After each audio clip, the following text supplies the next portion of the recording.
প্রতিহিংসার রাজনীতি ছেড়ে আপনার যে উন্নয়নগুলো কাজগুলো হয়েছে বাংলাদেশে এটা জনগণের টাকা দিয়েই হয়েছে। ক্ষমতায় আসছেন আপনার অন্য সরকার কি করে গেছে আপনার এটা ধ্বংস করবেন আসলে না।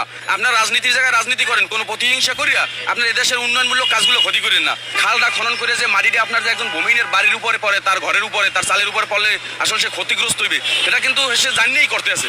অর্থাৎ ওই প্রকল্পটা আপনার যাইয়া অন্য এক সরকার করছে, কিন্তু ওই জায়গায় থাকিয়া এরা মনে করে যে এরা সব আওয়ামী লীগ, এরা এই জায়গায় ভালোভাবে থাকলে আসলে তারা আওয়ামী লীগের কথা বলবে। হয়তো মানে এই কষ্টে এই খুবই মনে হয় যে আসলে এই যে কার্যকলাপগুলো করা হয়েছে। আপনার দেখেন এত বড় একটা গুরুত্বপূর্ণ জায়গা আপনার যাইয়া এই যে পদ্মা সেতু, আবেগের একটা জায়গা, কত আপনার যাইয়া আপনার এই ষড়যন্ত্র হয়েছে আপনার এই পদ্মা সেতু করার জন্য না করতে পারে। কিন্তু যত যাই হোক অনেক চ্যালেঞ্জের মাধ্যমে আপনার কিন্তু পদ্মা সেতু আমরা পাইছি যারা দক্ষিণবঙ্গের 21টা জেলার মানুষ।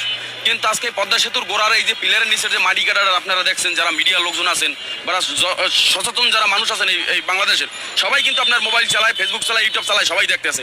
আসলে ওই পিলারের গোড়ায় দেখি মাটি কাটা কোনো একটা জ্ঞানী লোকের কোনো কাজ। আসলে কিসের জন্য উনি মাটিটা কাটলো, কেন ওই মাটিটা কোন কাজে নিতে আসে উনি, কেন ওই পিলারের গোড়ার থেকেই মাটি নিতে হইবে? আপনার ওই পিলারের গোড়া থেকে যে মাটিটা নিল, আসলে কি এই ব্রিজটা কি আপনার বা ওই সেতু আপনার মেট্রো রেলের কি একটা ক্ষতিগ্রস্ত হইব না? আসলে আপনার সব আপনার ক্ষমতা পাইলে আপনার ক্ষমতার আপনার ইচ্ছা আপনার লোভে আপনার অন্ধ হয়ে যায়। আপনার এই যে মাটিটা কাটছে এটা সঠিক তদন্ত করা হোক যে কেন ওই জায়গা থেকে মাটি কাটছে।